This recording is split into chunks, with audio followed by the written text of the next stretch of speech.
bueno, la gente sigue teniendo claro que Rusia no va a querer parar y para ellos Ucrania no existe. Eran sitios que se habían quedado en el pasado, que en Ucrania pues todo estaba evolucionando, pero allí había solo decadencia.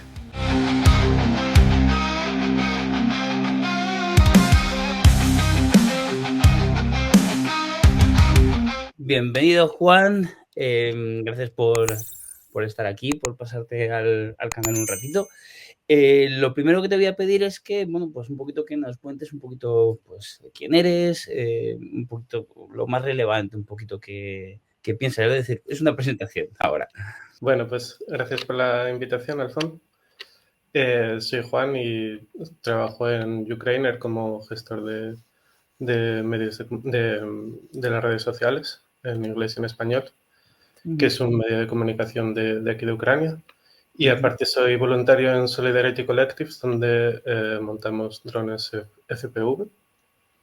Y llevo la página Entendiendo Ucrania, que es una página que creé hace ya casi 2 años, va a ser el aniversario, y donde traduzco y publico un poco a los pensadores, historiadores y periodistas ucranianos progresistas, vamos. ¿Cuánto tiempo llevas allí, me has dicho? Desde verano. Desde verano. O sea, que es, digamos, o sea, no viviste, digamos, allí lo que fue la invasión un poco de Rusia, ¿no? Del 2022, pero sí has vivido cómo se está viviendo las cosas allí, ¿no? Ahora mismo. ¿Cómo está la cosa? ¿Cómo está el ambiente? Bueno, ahora digamos que está cambiando un poco con todo el tema de Estados Unidos. Pero bueno, más o menos sigue parecido en el sentido de que el frente está estable y bueno, sigue habiendo el mismo número de ataques indiscriminados por parte de Rusia todas las noches. Pero bueno, la gente sigue teniendo claro que Rusia no va a querer parar,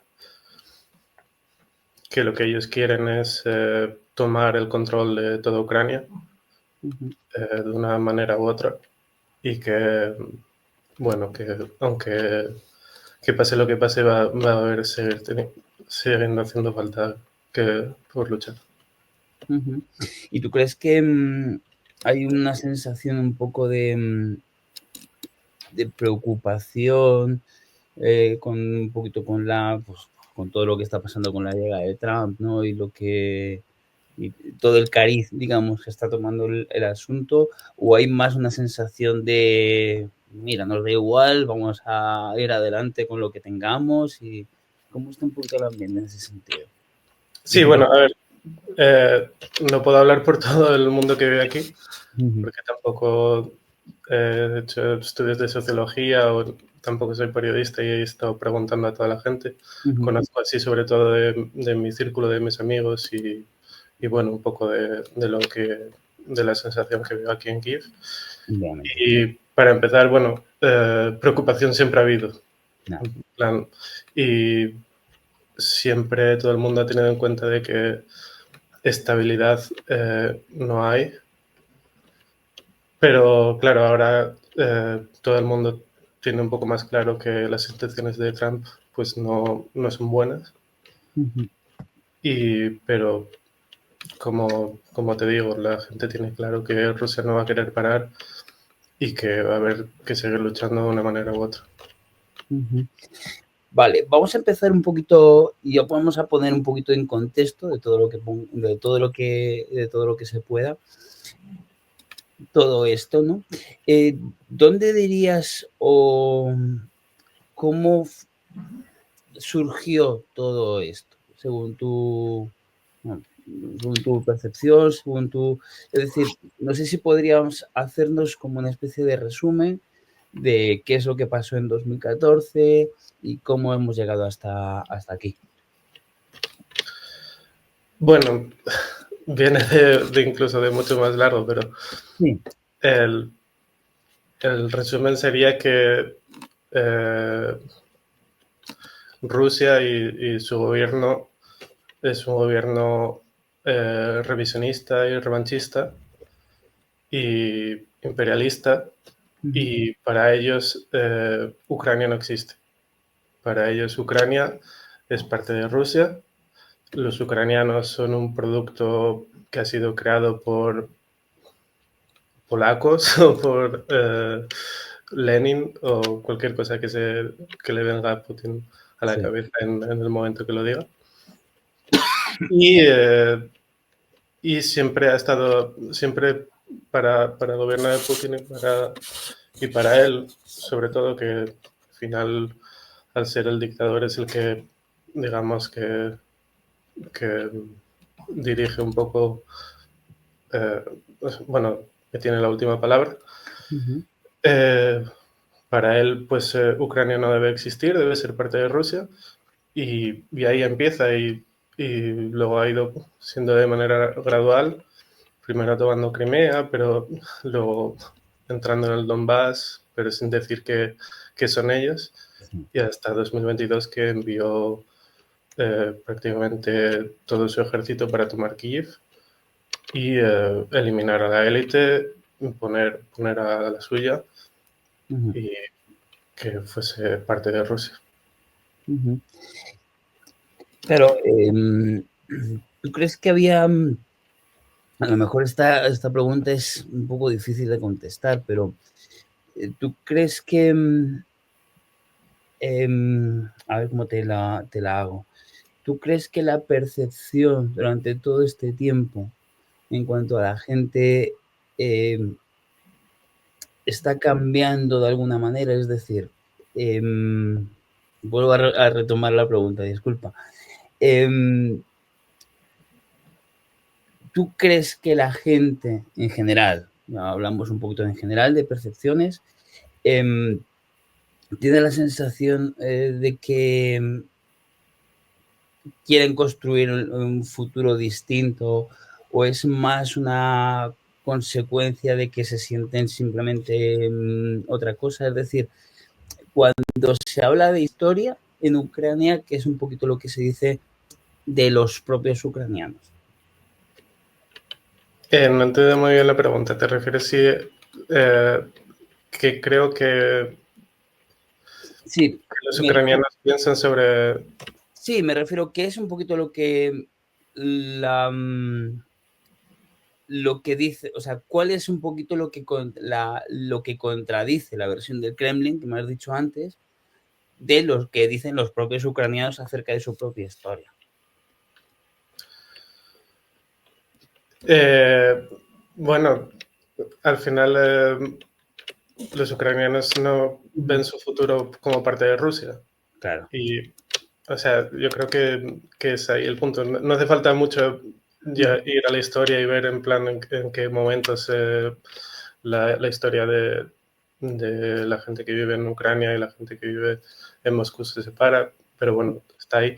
Pero lo que es importante es que ahora mismo toda la gente que vive aquí no quiere ver su historia ligada a lo que mandan en el Kremlin, ujú. y, y, y aparte de eso que quieren tener pues bueno, un futuro, porque lo que ocurre en los territorios ocupados no se puede llamar tener futuro. Claro, claro. Oye, y ahí, imagino, mucha gente también de esas zonas, de las zonas del Donbass, ahora mismo en Kiev, ¿verdad? Sí, yo estoy viviendo en Kiev. Sí. Digo que hay muchas personas de las zonas del Donbass ahora desplazadas en Kiev. Sí, por toda Ucrania y por toda Europa. Ujú. Y ellos, ¿qué es lo que cuentan de primera vista? No sé si has podido hablar con alguien. Sí, bueno, yo tengo una amiga que es de Luhansk, Ujú, y ella se mudó a Kiev en 2014, creo que se mudó, Ujú. Lo que no estoy muy seguro es si fue justo antes de empezar la guerra en el Donbass o un poco después, pero ella tenía pensado venir aquí a estudiar. Y de hecho ella, antes de 2022, fue alguna vez bueno, pues a Luhansk ocupado a ver a su familia, Ujú. y siempre ha contado como que eran sitios que se habían quedado en el pasado, que en Ucrania pues todo estaba evolucionando, pero allí había solo decadencia. Ya. Quizás porque no había tampoco las intenciones un poco de hacer que esa zona un poquito creciera, ¿no?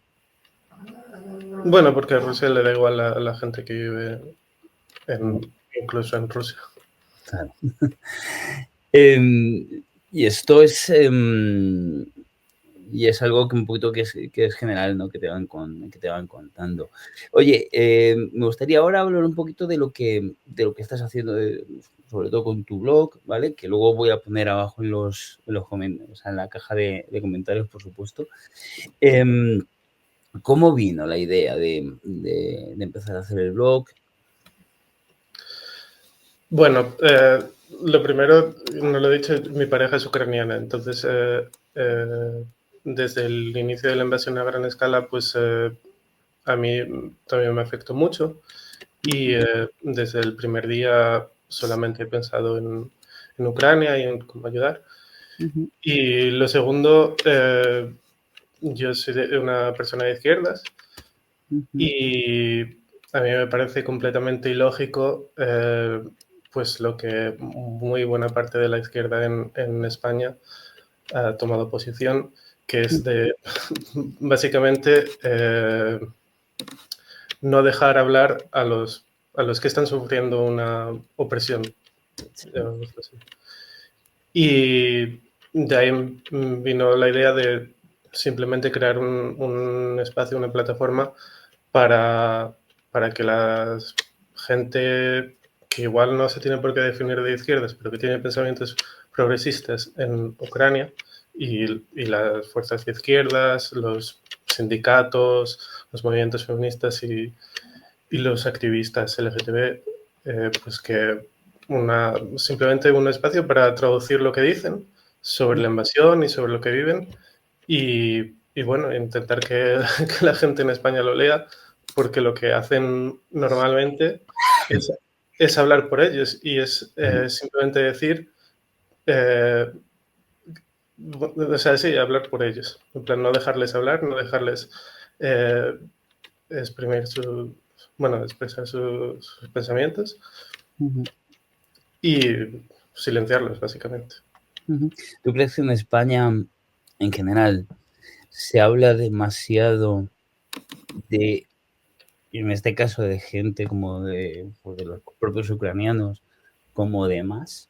Es decir, como que parece que un poquito como que se le ponen, digamos que ya sabríamos, entre comillas, lo que quieren o lo que dejan de querer. ¿Tú crees que es así? Sí, sí, mucha gente toma esa posición de nosotros sabemos lo que los ucranianos quieren, y vamos a decir lo que creemos que ellos quieren. Pero la realidad está completamente alejada de eso. Sí. ¿Tú crees también que se está un poquito como, politizando de alguna forma también en España en cuanto a las posiciones que tiene cada partido político? Sí, sí, evidentemente cualquier, cualquier tema de política internacional se mira en clave nacional, y yo creo que ese es el problema también de muy buena parte de la izquierda, de que al final ellos nunca hablan ni siquiera por las personas a las que se supone que defienden su causa, simplemente hablan de ellos, en plan a través de esas personas. Ujú. Bien, genial. Y, con respecto al resto de actividades que haces, allí, ¿puedes contarnos algo más? Sí, yo soy voluntario en Solidarity Collectives. Bueno, es un colectivo antiautoritario que se formó pues al principio de la invasión a gran escala y son pues activistas y sí, sobre todo activistas así de izquierdas que ayudan a sus amigos o a sus colegas que fueron al frente y tienen básicamente tres principales ramas de actividad. Una en la que pues ayudan buscando el material que sus colegas necesitan. Otra en la que estoy yo, que es el taller de drones, que ahí simplemente pues montamos drones de 7 pulgadas o 10 pulgadas, de drones FPV. Y aparte tienen otro departamento que se dedica pues a distribuir ayuda humanitaria en zonas en el frente, básicamente para pues la población civil que sigue viviendo allí, que es mucha, y también para los animales que están pues igual abandonados o lo que sea. Oye, ¿y cómo fue tu decisión de irte para allá? En parte porque, bueno, por eso que desde el principio de la invasión a gran escala solamente he pensado en Ucrania y solamente he pensado en pues los crímenes que Rusia está cometiendo y cómo pues hacer algo para impedirlo.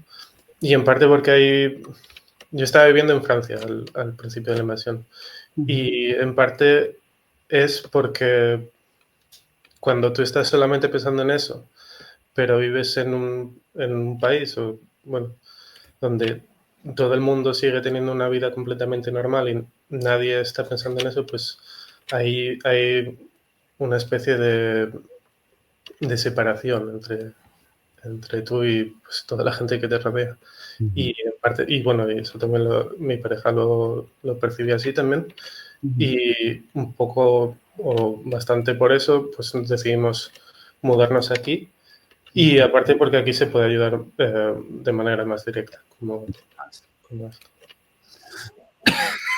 Joder, perdón con mi tos. Hay muchas opciones de voluntariado ahora mismo allí. Es decir, Sí, para que venga de fuera, vamos a poner como un ejemplo ficticio, ¿no? Alguien que un poquito que tenga un sentimiento parecido al tuyo, que diga, ¿y cómo puedo ayudar? Hay formas de, sin irse al frente, ¿sabes? Hay sí, formas donde se puede ayudar. sí, la verdad que yo recomiendo mucho venir aquí porque al final sobre todo para la gente que vive en Europa, ahora mismo el futuro de Europa pues básicamente se está diciendo aquí.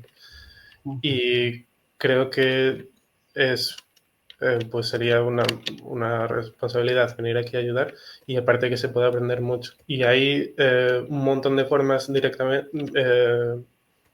que, pues como tú dices, que no tienes por qué ir al frente y tienes formas en las que ayudar, que puedes estar muy lejos del frente, en la frontera pues con Hungría, con Eslovaquia, pues tienes un montón de, mm, de organizaciones en las que siempre hace falta voluntarios para distribuir material o para ayudar con los hospitales que están en esas zonas o con un montón de cosas. Puedes venir aquí a ayudar pues, con los niños. Y aparte también, yo por ejemplo en verano estuve en un campamento que es en la región de Chernihiv, que está al norte de Kiev. Está, no está muy lejos de la frontera rusa, pero al ser un pueblo no hay tantos ataques como los que puede haber en Kiev.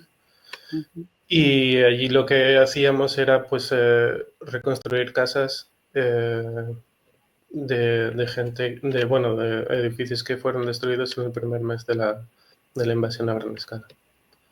Y aparte, bueno, pues puede hacer como yo, montar drones, que es una manera muy directa y muy fácil de ayudar, o pues ayudar con la logística y también, yo qué sé, coser redes, y hay un montón de maneras de ayudar. O sea que hay muchísimas opciones y además imagino que también para siempre, bueno, todo es bienvenido, ¿no? En cuanto Sí, a cualquier tipo de ayuda en ese sentido. sí, sí. Y la verdad que yo recomiendo mucho pues a la gente que, que entiende lo que está pasando en Ucrania de venir aquí. Ujú. Es fácil encontrarlo, encontrar información para hacer ese tipo de cosas. Sí, O sea, a nivel de internet, ahí es complicado encontrar qué podría hacer yo, o ahí os está haciendo un poco cosas para que cualquier extranjero, en este caso, pueda acceder fácilmente a ese tipo de voluntariados. Sí, suele estar en internet. Si escribes simplemente en inglés voluntariado en Ucrania, yo creo que ahí que aparecen la mayor parte de las opciones. Luego igual hay algunas sí que puede ser más difícil de encontrar, que tienes que mirar conocer la organización y mirarlo en redes sociales o contactarlos directamente, pero normalmente no es muy difícil encontrarlo. O sea, que el primer paso, digamos, en ese sentido es sencillo, ¿no? Sí, y bueno, si cualquiera tiene alguna duda, pues me puede preguntar por Ujú. Twitter o por donde sea y yo estoy encantado de... Por supuesto, yo ya te digo que voy a dejar abajo tu información, dejaré el link de tu Twitter y también voy a dejar el link del blog, que me parece muy interesante pues, que cuanta más gente lo pueda leer y más gente también pueda tener esa visión, sobre todo ahora que un poquito como que está muy en duda todo este tipo de cosas, me parece importante. Oye, vamos a hablar de un poco de cómo está la situación allí, porque me has dicho que hay ataques todos los días. ¿Cómo lo vivís? ¿Cómo es ese día a día allí? Sí, estas últimas semanas sobre todo es por la noche hay ataques de drones Ujú, y bueno, ya hace bastante que hace 3 semanas o así hubo ataques de misiles balísticos en Kiev. ujú, Eh, bueno, en cada ciudad ucraniana es muy distinto la situación. Evidentemente, cuanto más cerca estás del frente, pues es mucho más peligroso porque pueden atacar con bombas aéreas desde que tiran desde aviones ujú, y que son mucho más destructivas y aparte, pues depende de dónde estés, pues tienes más defensa aérea o menos. Kiev es la ciudad que más protegida está, pero es una de las ciudades que es más atacada. ujú. Eh, ¿Cómo se vive aquí? Pues depende mucho de cada persona, pero a veces al vivirlo todos los días ataques, pues te disocias mucho de ellos y, y no sé, a veces, o sea, es muy raro porque a veces estás viendo una serie y en tu serie pues hay disparos o lo que sea y justo por la ventana pues también estás escuchando lo mismo y, y, muchas veces no sé, ni te preocupas por ir al pasillo. O sea que digamos que de alguna manera os habéis quitado el miedo, ¿no? Que podría tener cualquier persona. Es decir, yo me imagino ahora mismo en esa situación, sí que sentiría miedo, ¿no? No, miedo yo creo que siempre tienes, pero Ujú, como que está un poco disociado. ujú. Pero sí, evidentemente es muy peligroso y, y no sé, o sea, yo sigo sintiendo miedo cada vez que suenan las alarmas. Eh, la verdad que es bastante impresionante. Claro. Lo que Y pasa que o sea, por ejemplo, si hay un ataque con misiles balísticos, ujú, yo no me daría tiempo a ir al refugio porque el metro más cercano lo tengo a 10 minutos y normalmente cuando hay un ataque de misiles balísticos tarda 1 minuto o 2 en llegar. Anda. Entonces, lo puedes ver en canales de Telegram, te dicen lo que más o menos saben que puede ocurrir, Ujú. pero como mucho puedo ir al pasillo y ya está. O sea, que tendrías, digamos, que tú tienes un poquito fijado lo que tienes que hacer en caso de, ¿no? Sí, pero bueno, la mayor parte de la gente o no le da tiempo a ir a los refugios o simplemente hay tantas alarmas que es imposible ir todos los días al metro. Claro, Y encima es todas las noches, o sea, no podrías dormir. claro, claro. Y es en el metro donde, digamos, que la gente es el sitio más seguro, o Sí, sea, lo que está preparado, digamos, para eso. sí, las estaciones de metro al final son las más seguras porque son muy, muy profundas. Si en tu casa tienes un sótano, puedes estar ahí. Ujú. Estás mucho más protegido que si estás en tu habitación con ventanas, pero sigue sin estar ultra protegido en comparación con el metro, que es muchísimo más profundo. Y luego, bueno, pues si ves que va a haber un ataque, o por ejemplo, cuando yo escucho un dron o sea, lo puedes escuchar, Ujú. pues ahí como mínimo voy al pasillo, porque al final estás rodeado de paredes y si hay una explosión, pues no muy lejos, al menos los cristales no me va a dañar y me protege un poco de la onda expansiva. Pero evidentemente si no estás protegido Claro, del todo. claro. Me llama la atención un poquito como lo dices, lo de estar disociado, ¿no? Del posible peligro que puedas tener, hasta ya llegarlo a vivir como una cosa más del ambiente que te rodea, ¿no? Sí, sí, es un poco así. Ujú. Y hay, digamos, ciudades que están más o menos atacadas. Es decir, serían? Pues estoy pensando ahora mismo en Lviv, por ejemplo, ¿sería una ciudad menos atacada de estar ya mucho más alejada o también? Bueno, Lviv es menos atacada que Kiev, pero aún así ha habido bastantes ataques en el centro de Lviv Ujú. y, o sea, sigue siendo peligroso. Mm, y está menos protegida que Kiev. Menos Porque protegida. sí, la defensa antiaérea aquí es, digamos, mucho más eficaz que seguramente sea en Lviv. Ujú. Igual, o sea, normalmente en el oeste de Ucrania, pues estás más seguro que en Ucrania central y sobre todo que en el este. Ujú. Pero bueno, y luego cuanto más grande sea tu ciudad, pues más probabilidades hay también que sea atacada. Claro, Si estás en un pueblo en Zakarpatia, en los Cárpatos, pues seguramente que no te vaya a pasar nada, pero aún así siempre hay alguna posibilidad de que caiga el misil aquí. claro. Es algo a tener en cuenta, sobre todo por como os he hablado antes de los voluntarios, no de irte voluntario ahí, es algo que un poquito tienes que tener en cuenta, ¿no? Sí, yo creo que una de las zonas más seguras es Zakarpatia, que Ujú. de hecho allí no hay ni siquiera toque de queda. Ujú. Y yo creo que ha sido atacada muy pocas veces a lo largo de estos 3 años. Pero Ujú. bueno, es mucho más segura que las otras ciudades, pero no hay ningún sitio en el que estés Ahí riesgo cero, protegido. Mm, entiendo. Ujú. exacto. Ajá, acabas de mencionar que hay toque de queda. Sí, Ujú. aquí es desde medianoche hasta ¿Hora? las 5. ¿De qué hora? Perdona.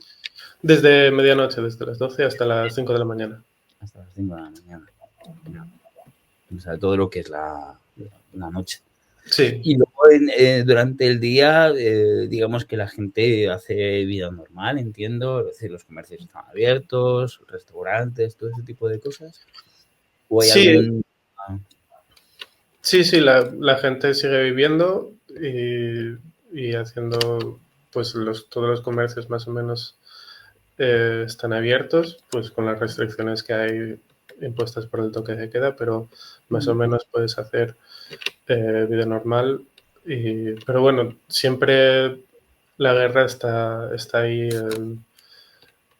digamos que como telón de fondo. Por ejemplo, el otro día yo estaba en el banco y estaba escuchando cómo la persona que estaba al lado estaba teniendo problemas porque sus familias estaban bajo ocupación y decían que ya no podían recibir la pensión porque no escuché todo, pero porque Rusia les impedía que llegase ese dinero o algo así.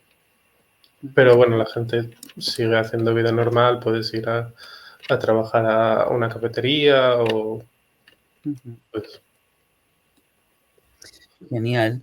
Oye, y hablando un poquito de, porque a mí me gusta mucho, además este canal, digamos que empieza siendo de viajes, pero acaba siendo también un poquito de, como digo yo, siempre de lo que pasa en el mundo, además de viajar, me parece que es importante y no es importante hablar de ello, ¿no? Pero siempre está un poquito una serie de preguntas que me gusta siempre hacer a gente que está viviendo en otros países, ¿no? Como es el hecho de, bueno, ¿tú hablas ucraniano? Pregunta. un poco. Tengo Eh, un nivel B1 vale, medio no alto, está. Bueno, pero me sigue costando mucho. ¿qué es lo que te parece más difícil del idioma? Bueno, una de las dificultades es que no todo el mundo habla ucraniano y hay mucha gente que puede hablar ruso o una mezcla de ucraniano y ruso que es Surgic. Entonces ya eso te lo complica porque tienes que saber más de un idioma para hablar en muchas ocasiones. Y aparte que el idioma pues, es completamente diferente que un idioma, una lengua romance. Tienes que aprender pues, todas las declaraciones y, no sé, los verbos es una cosa que es súper complicada para mí en ucraniano porque si le pones un prefijo te puede cambiar el significado y no hay manera de saber que, o sea, depende de qué verbo, un prefijo cambia un significado en un sentido y en otros en otro. Entonces es bastante complicado. Y aparte todos los verbos tienen una forma, digamos, perfecta y otra imperfecta. Entonces por cada verbo tienes que saber dos. Sí, ocurre lo mismo en checo, que Sí, estudio seguramente puede ser parecido. sí, es parecido en ese sentido. Y en cuanto a cosas culturales, porque además, si tu pareja es ucraniana, supongo que tendrás muchísimas cosas, ¿no?, que contar en el sentido que hay. ¿Cuál es el cambio cultural que más te llama la atención? Hmm. No lo sé, no lo he pensado en plan. Es decir, Mm, ¿habría alguna cosa en cuanto a costumbres, no sé, sabes, tonterías un poquito de ese estilo, que a ti te llame la atención cuando estés allí? Anda, ¿por qué hacen las cosas así cuando en España a lo mejor lo hacemos de una manera diferente? No sé. Bueno, una de las cosas que más me gustan de aquí es que puedes encontrar comida fermentada, todo tipo de verduras fermentadas Así. y, y eso es genial, la verdad. Que en España no hay mucha cultura de fermentar pues prácticamente nada. Ujú. Y, y es una manera súper genial de conservar la comida, que bueno, aquí claro hay mucha más necesidad de conservar por el tema de que no puedes cultivar nada en invierno. Claro. Pero aparte está riquísimo. Las setas o los tomates fermentados. Pues. Y no sé. Eh, ¿Cuál dirías que es el plato que más te gusta de ahí?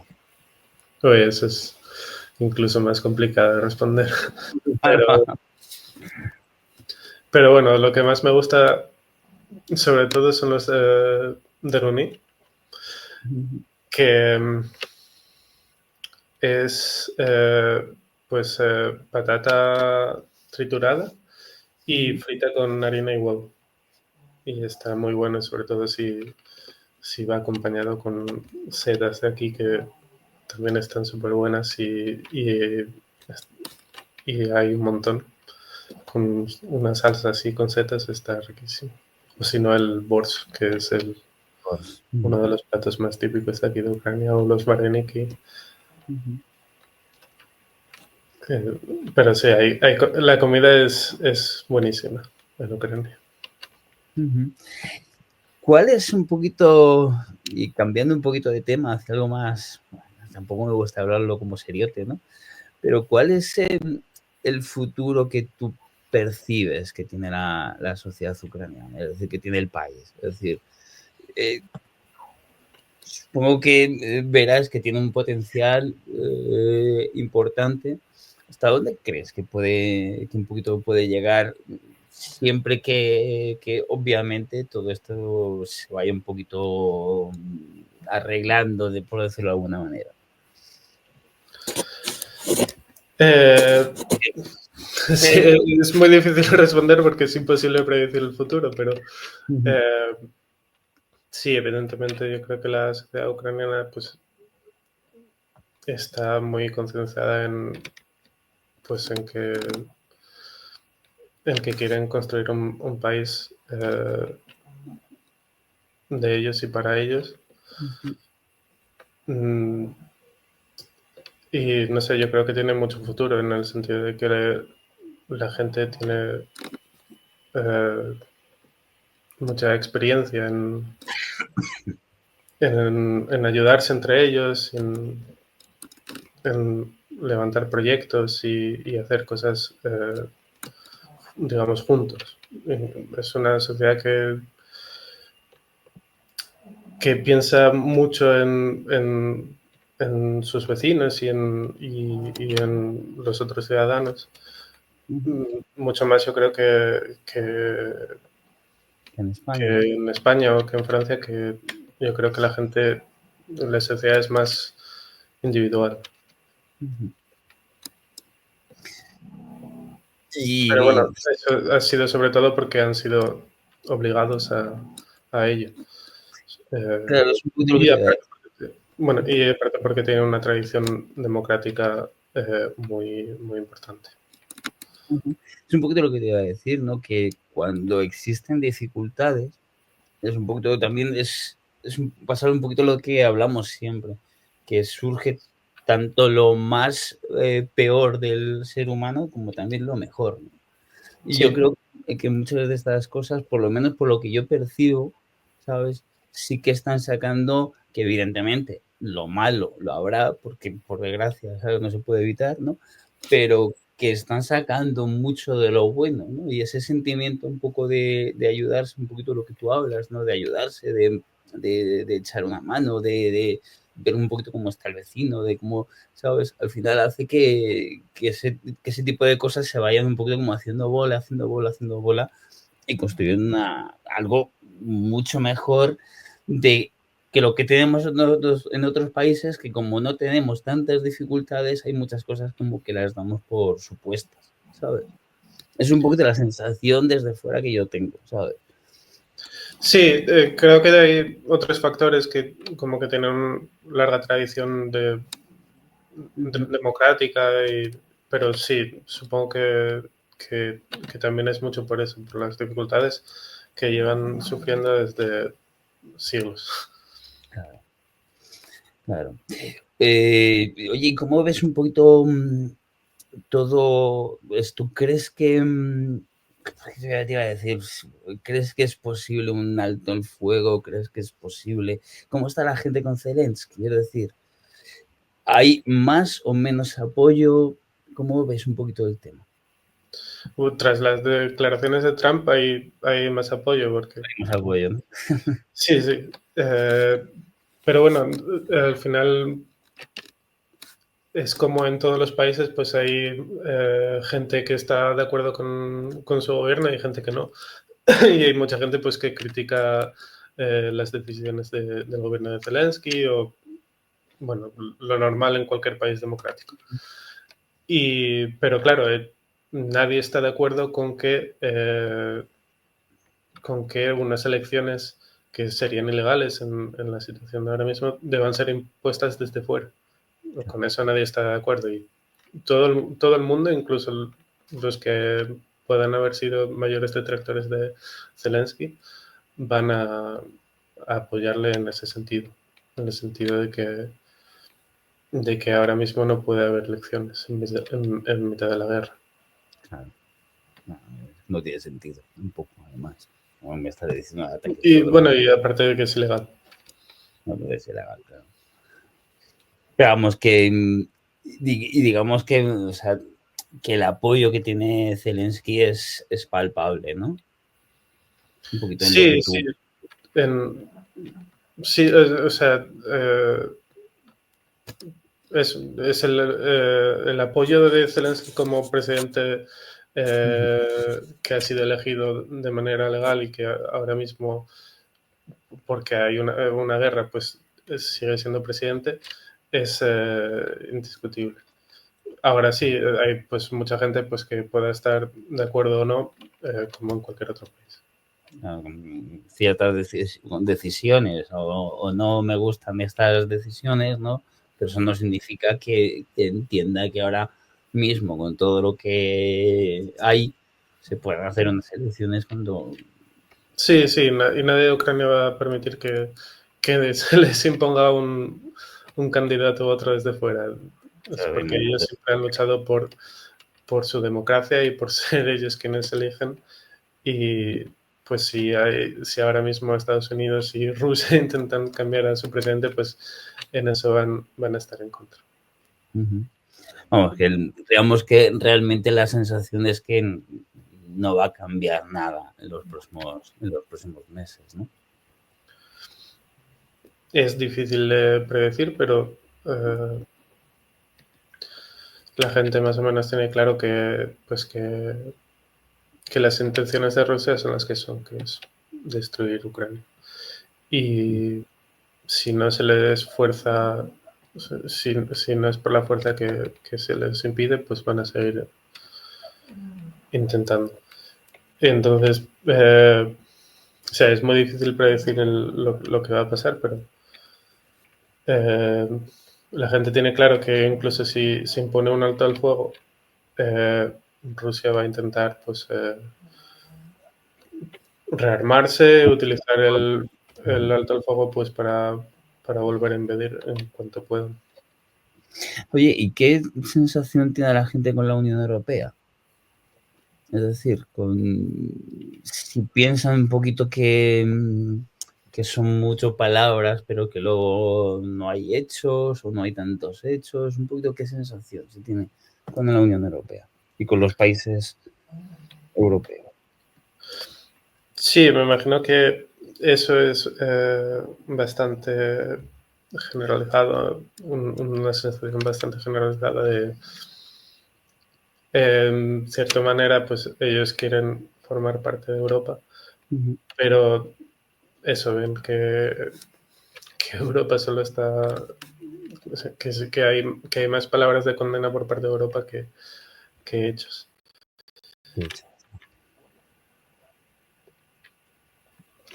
Genial.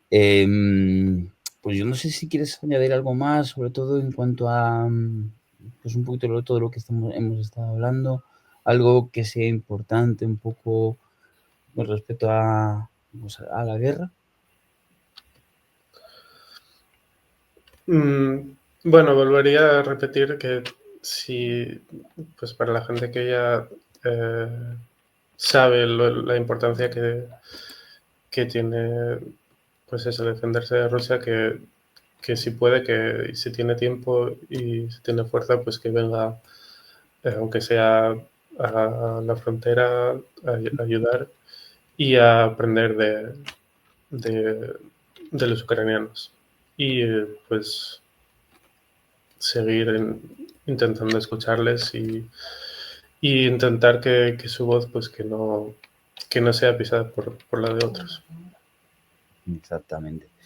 Oye, pues muchas gracias